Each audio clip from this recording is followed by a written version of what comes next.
When coaches start their first practice calls, we see them jump right into solutions. Why does that happen? They're really trying to help.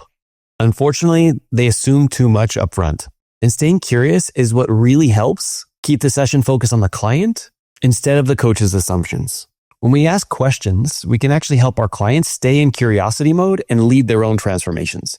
When we're giving them all of the answers, number one is a lot of times those answers won't even work for them because those are our answers. But number two, now it kind of handcuffs them to waiting for you to give them direction, and they can't actually empower themselves to go out and to take their own actions. I've also seen that sometimes if you assume too much, it actually shuts your client down because they don't feel connected to you. You're not getting curious. You're just giving them steps, actions, or things for them to do. Remember that asking questions open doors that your clients never even knew existed. So stay in curiosity mode, and you're going to be amazed just what doing that can do for your client. That's why today's quote is, curiosity creates breakthroughs.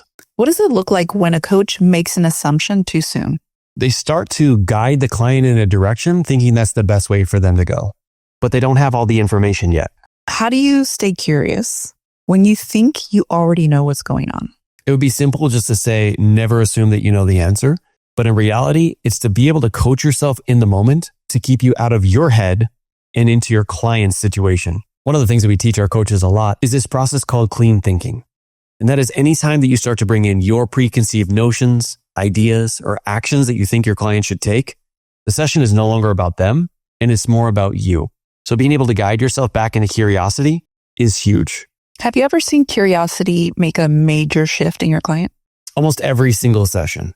I always look for a question that will get my client to start thinking of things differently.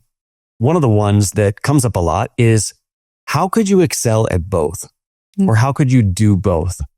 This is something that was actually asked of me early on when I was trying to excel in my police career, but also wanted to create better connection with you and the kids. And what I realized is that my brain was focused on, well, I can only do one or the other. And what I didn't realize is I could have both. But somebody had to ask me that question. How could you excel in both? And not just excel in both, but how could one make you better in the other?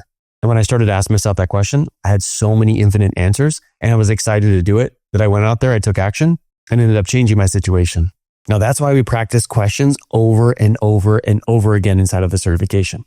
Not only because we want you to get reps into practice, but there's actually some questions that you can ask that will take your client in the wrong direction. More on that in a few more lessons. Now, if you missed episode number 2, definitely grab that one because we talked about jumping in the pool and how you could accidentally give that thing your client is struggling with more power over them. And today we talked about how curiosity can prevent you from rushing to judgment or making assumptions. And next lesson, we're going to go pretty deep. We're going to be talking about your client's perspective, what you can do with it, and what you want to 100% avoid doing so that you don't plant any limiting beliefs. See you in episode number 4.